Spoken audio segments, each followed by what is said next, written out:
রাত তখন ১টা ৯। মাঠে যাচ্ছি football world cup final match দেখতে।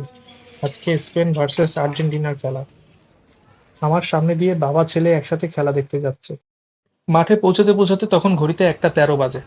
খেলা উপলক্ষে পুরো মাঠ জুড়ে যেন একটা মেলা মেলা পরিস্থিতি। আমাদের এলাকার এই মাঠে প্রজেক্টরের মাধ্যমে বড় স্ক্রিনে প্রত্যেক ওয়ার্ল্ড কাপই খেলা দেখার আয়োজন করা হয়। পুরো মাঠ জুড়ে ভরপুর দর্শক।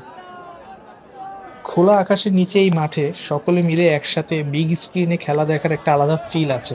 তাও আবার ওয়ার্ল্ড কাপ ফাইনাল বলে কথা। অনেকে মিলে খেলা দেখার কিছু প্রবলেমও আছে।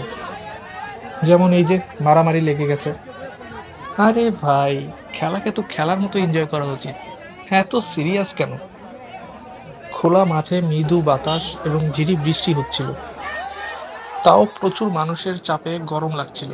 আর ঘামের গন্ধ তো আছেই। তাও ওয়ার্ল্ড কাপ ফাইনালটা সবাই মিলে একসাথে এনজয় করার জন্যই মাঠে চলে আসা। মেয়েরাও নিজ উদ্যোগে টুল অ্যারেঞ্জ করে তার উপরে দাঁড়িয়ে খেলা দেখছিল। ছেলেরাও রেলিং এর উপরে বসে অথবা যে যেভাবে পারে খেলা দেখার আয়োজন করেছিল। এরই ভিতরে স্পেন একটা গোল দিয়ে দিল। ফাইনালে এসে আর্জেন্টিনার এরকম বাজে পারফরমেন্স এক্সপেক্ট করিনি। আর্জেন্টিনা ফাইনালে এসে হেরে গেল। মনে কিছুটা দুঃখ নিয়ে বাসায় ঘুমাতে চলে গেলাম। আমার মতো কে কে দুঃখী আছেন কমেন্টে জানাবেন। আল্লাহ হাফেজ।